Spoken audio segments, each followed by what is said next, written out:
देवेंद्र कुमार, स्वागत है आपका गुरुदेव क्लासेस में। कल की क्लास में हमने पढ़ा था एक्सरसाइज 1.1 के क्वेश्चन नंबर फर्स्ट के तीनों सवाल पढ़ लिए थे हमने। अब हम पढ़ेंगे क्वेश्चन नंबर 2 एक्सरसाइज 1.1। एक्सरसाइज 1.1 का क्वेश्चन नंबर 2।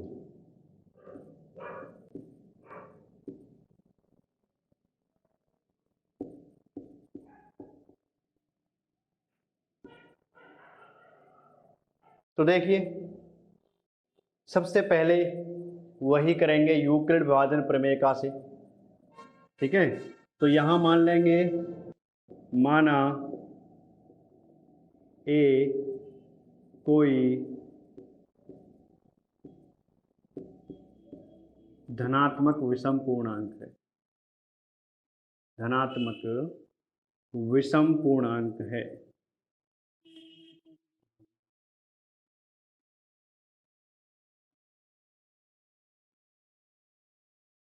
और b बराबर यहां देखिए 6। ठीक है, b बराबर यहां पे कितना है, 6 है। तो देखिए यूक्लिड विभाजन प्रमेय से, यूक्लिड विभाजन प्रमेय से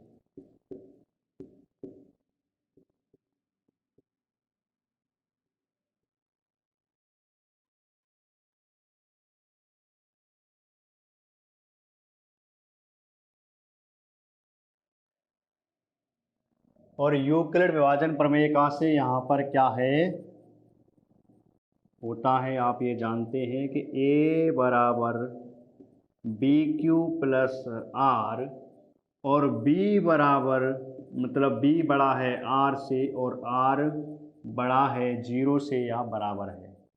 लेकिन एक बात बताइए, और b बराबर यहाँ पर कितना दे रखा है, 6, तो इसके अनुसार बताइए r क्या होगा, 0 होगा, 1 होगा, 2 होगा, 3 होगा, 4 और 5 तक होगा।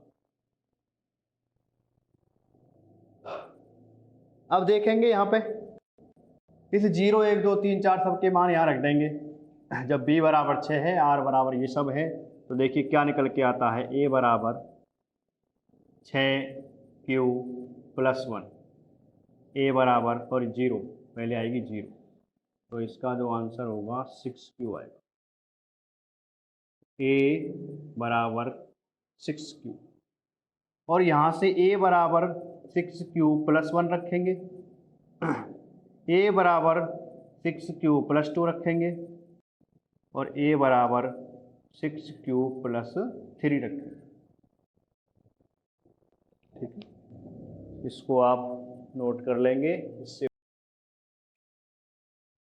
तो देखिए a बराबर यहाँ से आगे क्या आएगा, 6q प्लस 4 और a बराबर 6q प्लस के 5, इतना ही, क्योंकि b से बड़ा तो हो ही नहीं सकता ना, b के बराबर हो सकता है।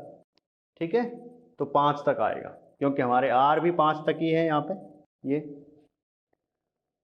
अभी थोड़ी देर पहले मैंने आपको बताया था कि किसी भी सम संख्या में हम किसी भी पूर्णांक का गुणा करेंगे। ठीक है, किसी भी सम संख्या में किसी भी धनात्मक पूर्णांक का गुणा करेंगे। इधर हम रफ काम देखेंगे तो हमारे पास देखिए यहाँ सम संख्या 6 है और हम एक पूर्णांक इसमें q का गुणा कर रहे हैं, तो हमें हमेशा सम संख्या प्राप्त होगी। क्या प्राप्त होगी, सम धनात्मक पूर्णांक ही प्राप्त होगा। तो देखिए इधर जब हम 6 में यानी q बराबर 1 रखें तो 6, q बराबर 2 रखें तो 12 और q बराबर 3 रखें तो 18। कुछ भी नंबर हम q बराबर यहाँ पे रखेंगे, कोई भी धनात्मक पूर्णांक यहाँ रखेंगे, तो हमें सम धनात्मक पूर्णांक ही प्राप्त होगा, क्योंकि सम धनात्मक, किसी भी सम धनात्मक पूर्णांक में किसी भी धनात्मक पूर्णांक का गुणा करें तो हमें सम संख्या या सम धनात्मक पूर्णांक ही प्राप्त होगा। तो यहां हम देखें एक चीज, तो देखिए ये तो हो गया सम धनात्मक पूर्णांक हो गया। अब सम धनात्मक पूर्णांक में मैंने अभी आपको बताया था कि देखिए पहले ये देख लेते हैं ये सब जो होंगे समधनात्मक पूर्णांक होंगे। आगे वाले जितने भी 6Q उसमें लिखे हुए सारे के सारे समधनात्मक पूर्णांक होंगे। अब अगर देखिए समधनात्मक पूर्णांक में किसी में भी मैं अगर एक जोड़ दूं, ठीक है, यानी कोई भी विषम पूर्णांक, कोई भी धनात्मक विषम पूर्णांक जोड़ूं, तो इसमें जो संख्या हमें प्राप्त होगी वो कैसी होगी? धनात्मक विषम पूर्णांक ही होगी। तो देखिए 6Q में मैंने 1 जोड़ा, 6Q में मैंने 3 जोड़ा और 6Q में मैंने 5 जोड़ा, 5 तक ये लास्ट। अब इधर इसको देखते हैं, 6Q हमारा कोई भी धनात्मक समपूर्णांक है। 6Q हमारा कोई भी धनात्मक समपूर्णांक है, आप इसमें से कोई भी ले लीजिए। तो देखिए 6 में जब मैं 1 जोड़ता हूँ, मान लीजिए मैं 12 लेता हूँ, तो 12 में 1 जोड़ा तो 13 आ गया, ठीक है। और यहाँ देखिए 12 में 3 जोड़े तो 15 आ गए और 12 में 5 जोड़े तो 17 आ गया। तो देखा यहाँ पे कि किसी भी धनात्मक समपूर्णांक में कोई भी धनात्मक विषम पूर्णांक जोड़ेंगे तो हमें विषम पूर्णांक ही प्राप्त होगा। तो इधर से हम ऑब्जर्वेशन करें तो यहाँ पे देखिए ये क्या है, धनात्मक समपूर्णांक में धनात्मक विषम पूर्णांक जोड़ने पर विषम संख्या विषम पूर्णांक प्राप्त होगा। धनात्मक समपूर्णांक में धनात्मक विषम पूर्णांक जोड़ेंगे तो विषम पूर्णांक प्राप्त होगा, ठीक है। और यहाँ भी क्या होगा? विषम पूर्णांक। तो यहाँ पे हम लिखेंगे कि a बराबर 6Q एक धनात्मक समपूर्णांक है, धनात्मक समपूर्णांक है।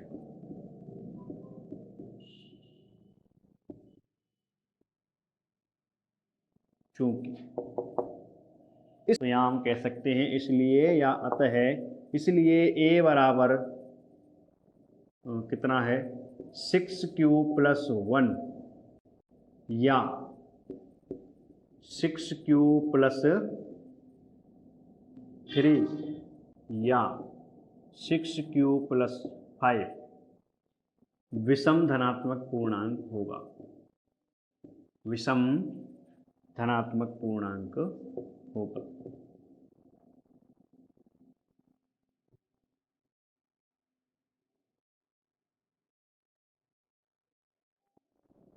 ठीक,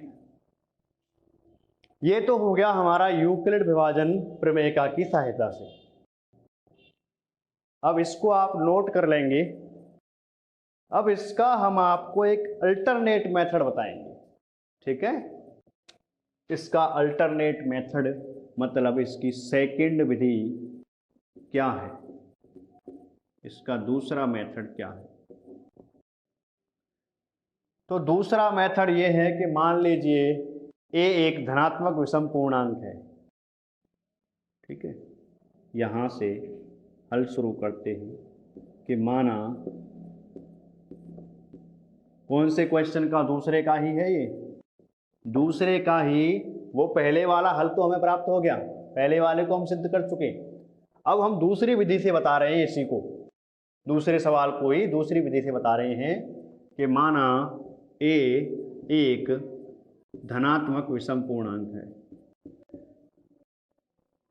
धनात्मक विषम पूर्णांक है।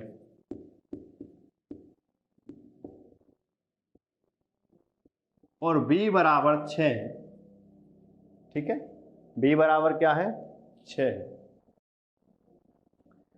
तो यहां भी हम देखिए, अगर हम यूक्लिड विभाजन प्रमेयिका की सहायता लें तो इसको कैसे कर सकते हैं, ठीक है। वो तो चरण वाला मेथड हो गया था। तो माना एक धनात्मक विषम पूर्णांक है b और a है और b बराबर 6 है, और जब b बराबर 6 होगा तो देखिए हम जानते हैं यूक्लिड विभाजन प्रमेयिका से, यूक्लिड विभाजन प्रमेयिका से हम जानते हैं कि अगर a बराबर BQ प्लस R है तो b बड़ा होगा r से और r होगा 0 से बड़ा। तो यहाँ पर देखिए जब b बराबर 6 होगा तो r बराबर 0, 1, 2, 3, 4 और 5 आएगा। क्या आएगा? 5 आएगा। ये। तो यहां अब एक चीज देखें, देखिए क्या है कि किसी भी विषम संख्या को, किसी भी विषम संख्या को हम सम संख्या से भाग दें। क्या है देखिए, किसी भी विषम संख्या को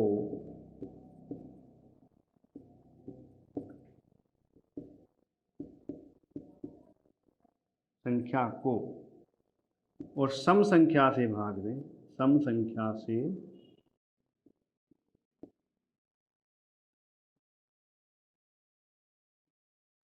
भाग दें, किसी भी विषम संख्या को सम संख्या से भाग दें तो शेषफल हमेशा विषम संख्या प्राप्त हो,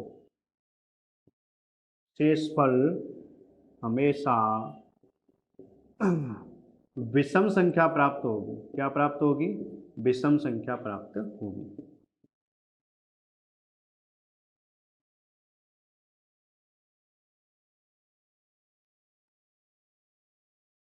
ठीक है, विषम संख्या प्राप्त होगी।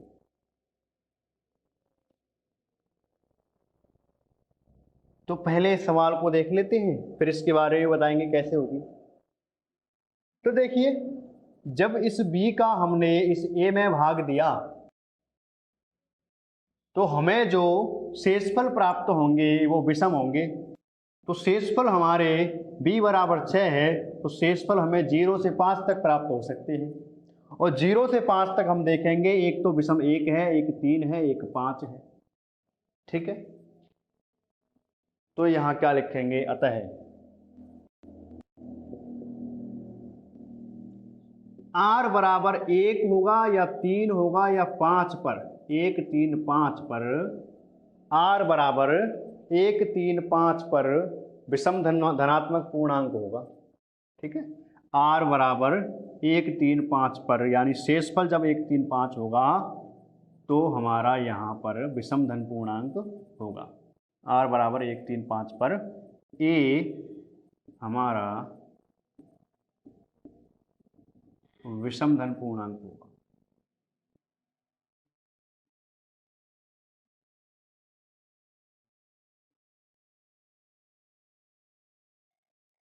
ठीक है,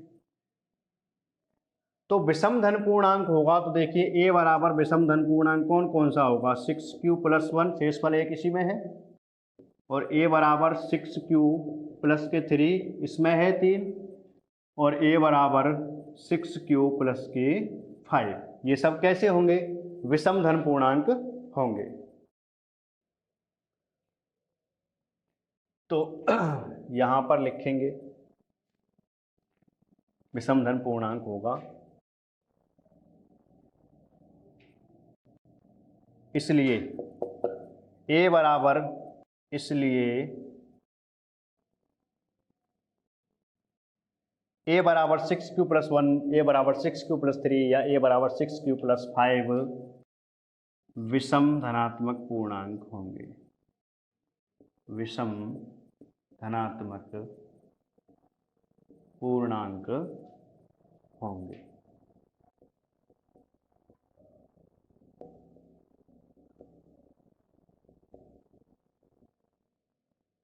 ये आपका कथन सिद्ध हुआ जो इसने पूछा है। अब यहां हम एक चीज देखेंगे कि ये वाली लाइन जो हमने लिखी है, किसी भी विषम संख्या को सम संख्या से भाग दें तो शेषफल हमेशा विषम संख्या प्राप्त होगा। इसको आप रफली देखेंगे, पहले तो आप इसको उतार लेंगे। ठीक है, इसको उतार लेंगे, ये हो गया हमारा केवल रफ काम। तो देखिए, विषम संख्या मान लीजिए मैंने कोई 2 3 ले ली है और मैंने इसमें 2 से भाग दिया है, तो 2 एकम 2, शेषफल कितना आया? 1। विषम संख्या मान लीजिए कोई मैंने 6 ले ली है और कोई सम संख्या मान लो 15 है, तो 6 से मैंने 6 दूनी 12 है, और देखिए शेषफल आया 3। और मान लीजिए विषम संख्या मैंने कोई ले ली है, 17 ले ली है, और इसको मैं भाग दूंगा 3 से, तो 3 पंजे 15, शेषफल 2 आए। नहीं, ये तो सम हो, 4 से देंगे, 4 × 16, शेषफल 1 आ। तो कोई भी सम संख्या का भाग हम विषम संख्या में देंगे तो हमेशा शेषफल क्या प्राप्त होगा? विषम संख्या ही प्राप्त होगा। तो देखिए ए को हमने क्या है, ए को हमने विषम संख्या माना था, तो इस विषम संख्या में हम b बराबर 6 से, यानी b बराबर 6 जो सम धनात्मक पूर्णांक है उससे भाग दे रहे हैं। तो बताइए 6 से जब मैं किसी विषम धन पूर्णांक में भाग दूंगा तो शेषफल क्या बचेगा? क्या होगा? विषम संख्या होगी। लेकिन b बराबर जब 6 होगा तो हमारे पास शेषफल केवल 1 से लेकर 5 तक होंगे, 0 से 5 तक होंगे। तो अब इस 0 से 5 में ही हमें विषम संख्याओं को ढूंढना है। तो एक तो 1 हो गई, एक 3 हो गई, एक 5 हो गई, ठीक है। और 1 3 5 ये हमारा 1 3 5 पर ये हमारा क्या होगा? विषम धन पूर्णांक होगा, ठीक है। तो ये हो गया a बराबर 6q प्लस 1, a बराबर 6q प्लस 3, a बराबर 6q प्लस 5 विषम धनात्मक पूर्णांक होंगे। ये आपका सवाल नंबर 2। अब इससे आगे इसे आप उतार लें, सवाल नंबर 3 करेंगे। तो इसका हल देखेंगे। तो देखिए 6 से 16 सदस्यों वाली एक सेना की टुकड़ी को 32 सदस्यों वाली एक आर्मी बैंड के पीछे मार्च करना है। तो हम यहाँ पे क्या करेंगे? स्तंभों की जो अधिकतम संख्या होगी, स्तंभों की अधिकतम संख्या जो होगी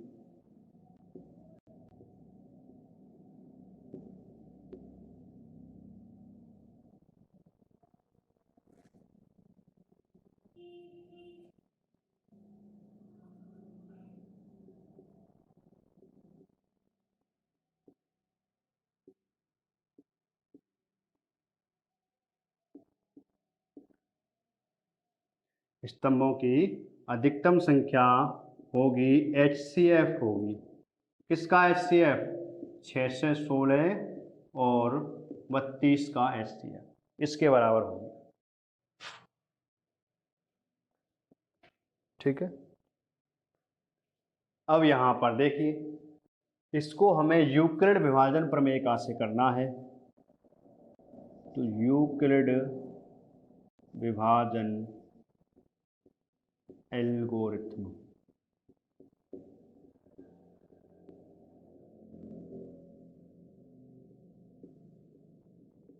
यूक्लिड विभाजन एल्गोरिथम से जब हम इसको करेंगे तो यहाँ पर देखिए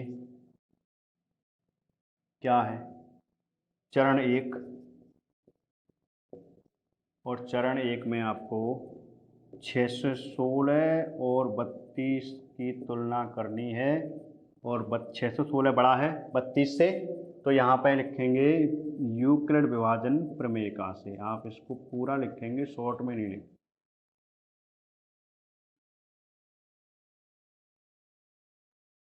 आप इसको पूरा लिखेंगे यूक्लिड विभाजन प्रमेय का, मैंने इसको शॉर्ट में लिख दिया है। तो यहाँ पे देखिए 6 से 16 में, यानी जो संख्या बड़ी है उसमें भाग देंगे छोटी संख्या से, तो 32 से भाग देंगे तो कितनी बार जाएगा? 3, लगभग 19 बार जाएगा। 6 से 16 गुणा 32, 32 गुणा 19 320, 32 बार 19 बार जाएगा। और शेष यहाँ पे बचेगा 8। क्या बचेगा? 8 बचेगा, ठीक है। इसको आप नोट कर लेंगे। चरण 2 में इसका ऑब्जर्वेशन करेंगे।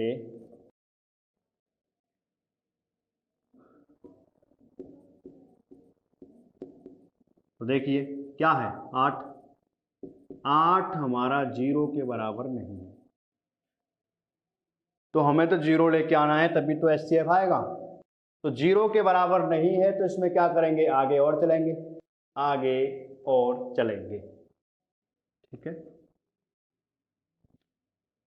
तो देखिए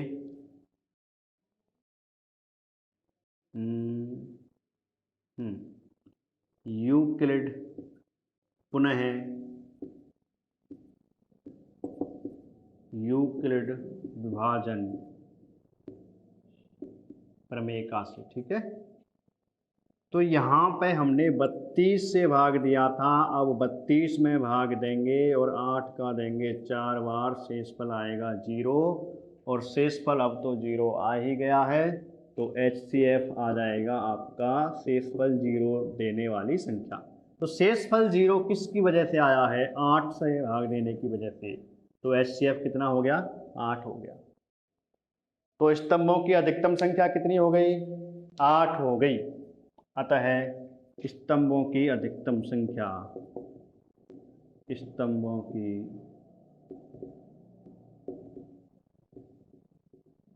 अधिकतम संख्या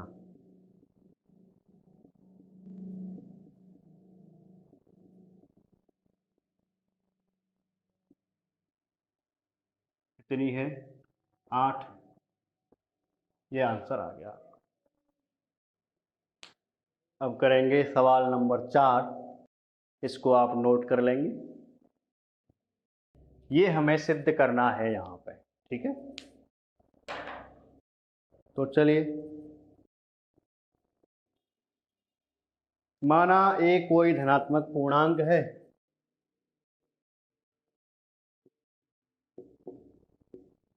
माना ए कोई धनात्मक पूर्णांक है।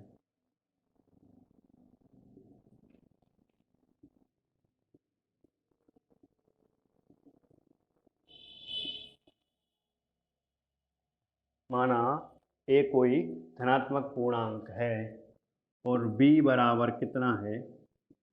3 है। कितना है b बराबर? 3।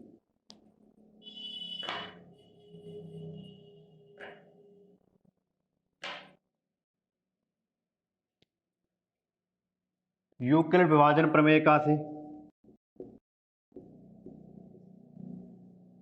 यूक्लिड विभाजन प्रमेय का से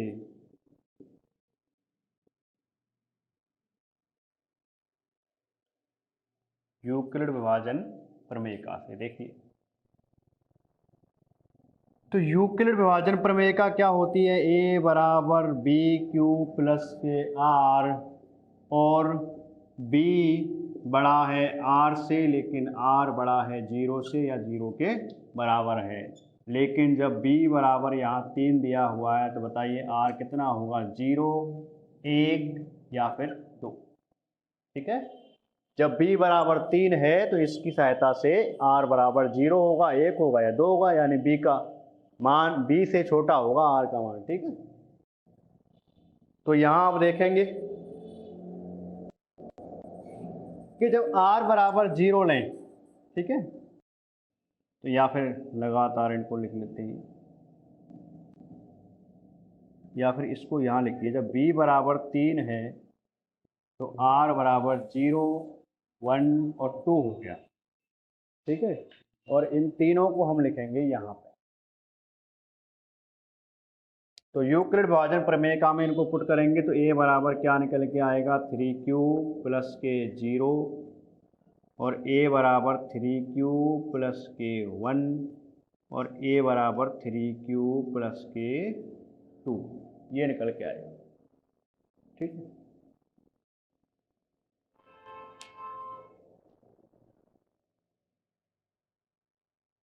अब देखिए, इसको आगे सिद्ध करना है तो मैं ऊपर वाले को हटाऊंगा। तो a बराबर 3q प्लस 2 ये आ गया। तो इसने क्या कहा है? a क्या है? a हमने माना है कि a कोई धनात्मक विषम पूर्णांक है, और इसने कहा है कि a कोई धनात्मक विषम पूर्णांक है। तो धनात्मक विषम पूर्णांक का अगर हम वर्ग करें तो वो संख्या हमें या तो 3m के रूप में प्राप्त होगी या 3m प्लस 1 के रूप में प्राप्त होगी। तो देखिए, हम यहाँ तक पहुँचे तो सबसे पहले हमें a बराबर 3q लेना है। क्या लेना है? 3q। तो जब a बराबर 3q, ठीक है, क्या लिखेंगे? धनात्मक पूर्णांकों का वर्ग करने पर, देखो मत वैसे ही डायरेक्ट वर्ग कर दो।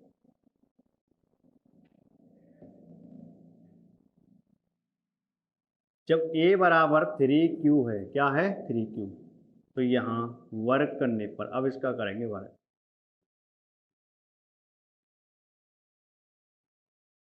तो वर्ग करेंगे तो क्या हो जाएगा? a स्क्वायर बराबर 3 का और 3q का स्क्वायर, यानी ये हमें प्राप्त होगा ए स्क्वायर बराबर 9q²।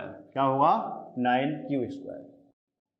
अब यहाँ पर हम मान लेते हैं, चूंकि हमें तो 3 चाहिए केवल, तो 3 इसको लिख लेते हैं एक बार, a² बराबर 3 × 3q²।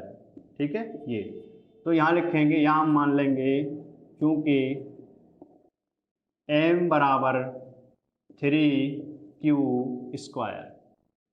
ठीक है, इसलिए a² बराबर क्या हो गया? 3m। पहला सिद्ध हो गया। दूसरे को करेंगे, देखिए दूसरा है अपना 3q+1। ठीक है, तो एक धनात्मक पूर्णांक है 3q+1। अब इसका वर्ग करने पर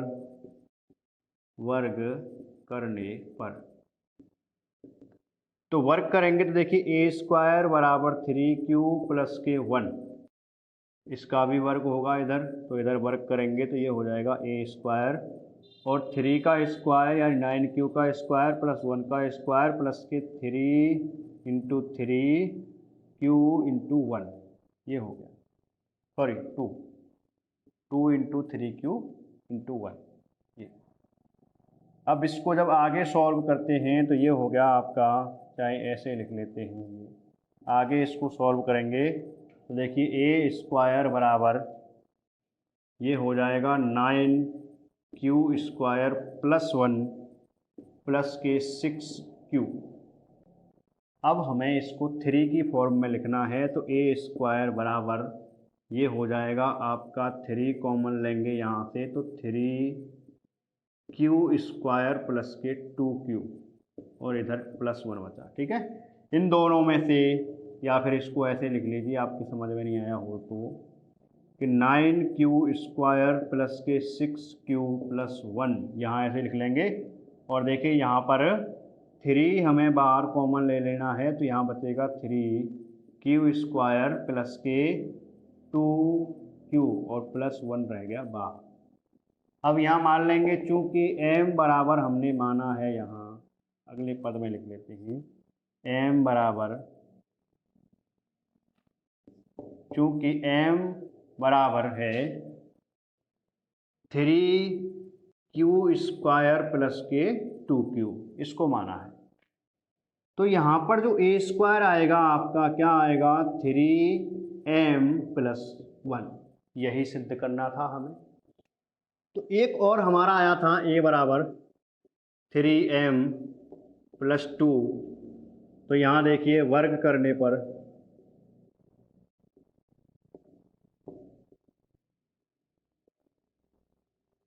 तो वर्ग किया तो a² और यहाँ पे हो जाएगा बराबर 3q + 2, तो 3q+2 का स्क्वायर, तो यहाँ हो जाएगा a² बराबर 9q² और 2 का करेंगे तो 8, वो 2 का करेंगे स्क्वायर तो 4 हो जाएगा, और प्लस 2 3q और 2, ये हो जाएगा 2ab। ठीक है, तो यहाँ से a² बराबर 9q² प्लस के 4 प्लस 2 3 2 2 4 3 12q, ये हो गया। अब यहाँ पे देखिए a² बराबर यहाँ 9q² प्लस के 12q प्लस के 3 प्लस 1, इसको ऐसे लिख लेंगे। अब यहाँ होगा a² बराबर, इसमें से 3 कॉमन लेंगे तो देखिए 3, और यहाँ बचेगा आपका 3q² प्लस के 4q प्लस के 1 प्लस 1, ये बचा। अब चूंकि यहाँ पर हम m बराबर मान लेंगे 3q² प्लस के 4q प्लस 1, इसको मान लेंगे, तो यहाँ पर क्या हो जाएगा? a बराबर 3m+1। तो यहाँ लिखेंगे हम, अतः ये सिद्ध हुआ कि a² 3m या a² 3m+1 अब दोनों में ही 3m+1 3m+1 आया तो एक बार ही लिखेंगे इसको, ए स्क्वायर 3m या ए स्क्वायर 3m+1 के रूप का होगा। ठीक है, ए स्क्वायर मतलब किसी भी धनात्मक पूर्णांक का वर्ग या तो 3m के रूप का होगा या 3m+1 के रूप का होगा।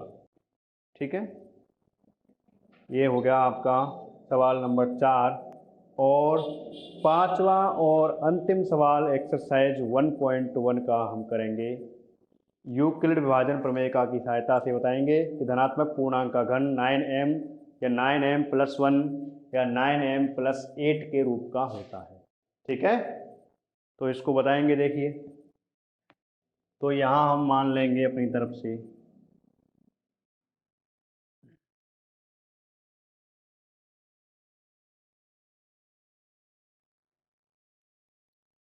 कि माना ए कोई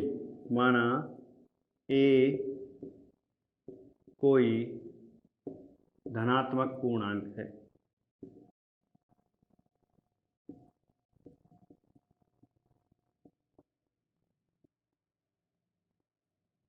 ये हम सॉल्यूशन कर रहे हैं। ठीक है, ए कोई धनात्मक पूर्णांक है और b बराबर है 3, तो यूक्लिड विभाजन प्रमेय का से यूक्लिड विभाजन प्रमेय का से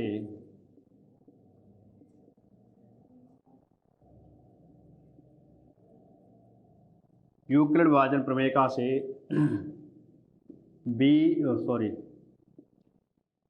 ए बराबर BQ+R होगा। और जब b बराबर हमारा कितना है 3, तो r बराबर कितना होगा, ये तो हमने माना है यहाँ पे, तो यहाँ लिखेंगे r होगा। और कंडीशन ये है कि b बड़ा होगा r से और ये है 0 से बड़ा या बराबर। तो यहाँ लिखेंगे जब b बराबर 3 है तो r बराबर कितना होना चाहिए, r बराबर होगा 0 1 2, ये होगा। ठीक है, तो लगाएंगे जब इस प्रमेय को हम, ठीक है, जब इस वाली प्रमेय को लगाएंगे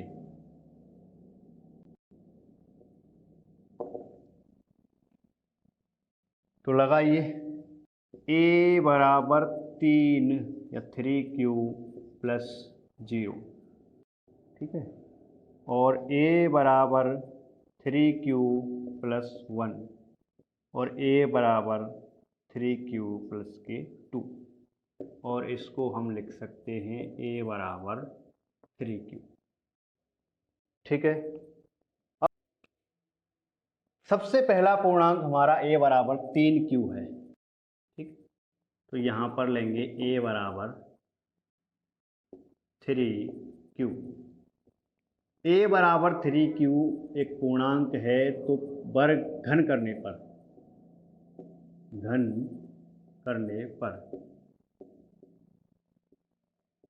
ठीक है, अब इसका यहाँ पर घन करेंगे तो क्या हो जाएगा, AQ बराबर 3Q का घन, और ये होता है यहाँ पर, इसके आगे ही लिख देते हैं कि AQ बराबर 3 का क्यूब करेंगे तो 27 और Q का क्यूब करेंगे तो क्यूब।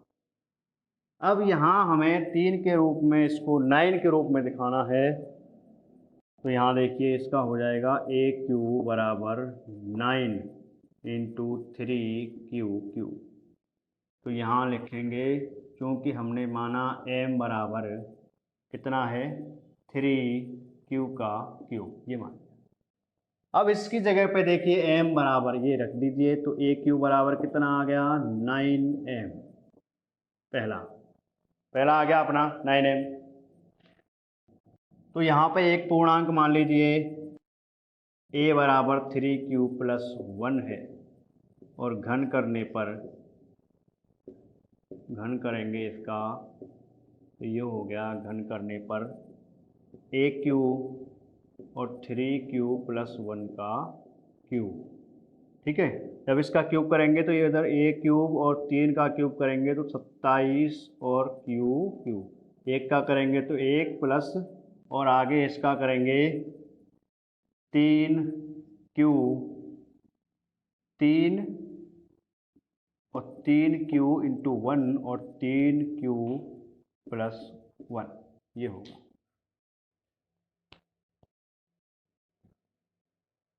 अब इसको देखिए, ए क्यू बराबर 27 क्यू का क्यू प्लस 1 और 3 तक 9 या 27 प्लस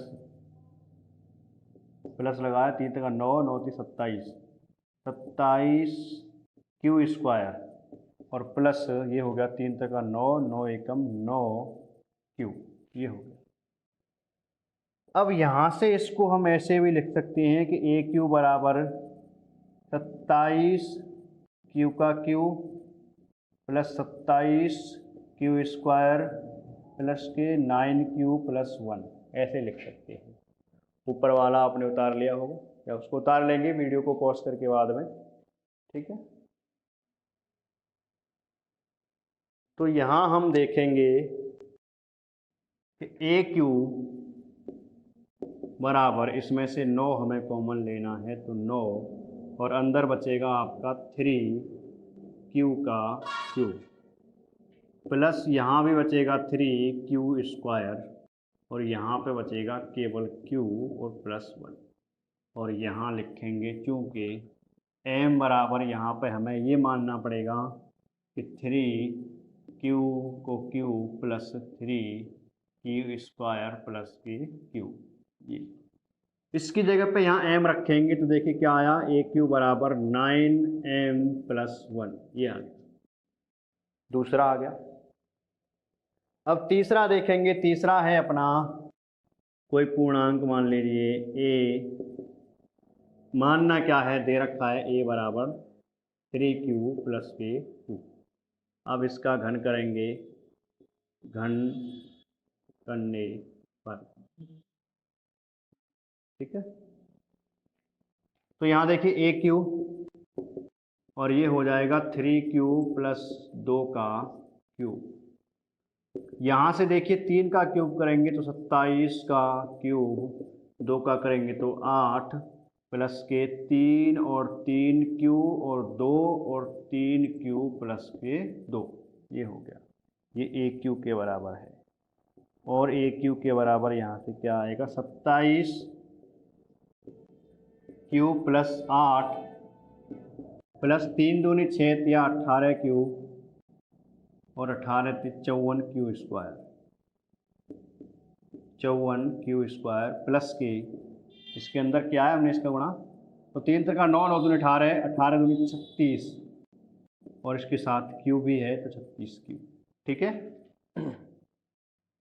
अब यहाँ से देखिए ए क्यू बराबर, अब यहाँ हमें इसको सेट करना है 27 क्यूब प्लस के 54 क्यू स्क्वायर प्लस के 36 क्यू प्लस के 8।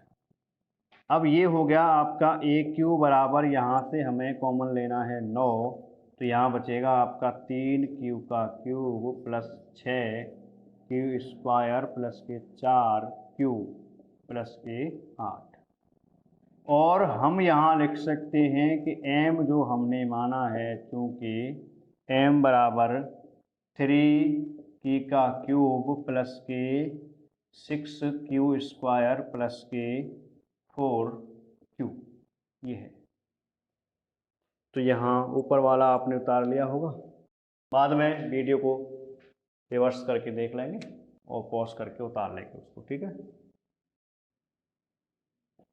तो यहाँ पर ये मान लिया हमने, तो देखिए क्या आएगा, ए क्यू बराबर, यहाँ तो 9 है ही और इस पूरे की जगह पे m हो जाएगा और प्लस में लग जाएगा 8, ये बात, ठीक है। इसकी जगह पे m लिखना है 9 और m प्लस 8, ये हो गया। अब हमें तीनों प्राप्त हो गए तो हम यहाँ पे लिख सकते हैं। तो यहाँ देखिए हम लिखेंगे, अतः किसी भी धनात्मक पूर्णांक, किसी भी धनात्मक पूर्णांक का घन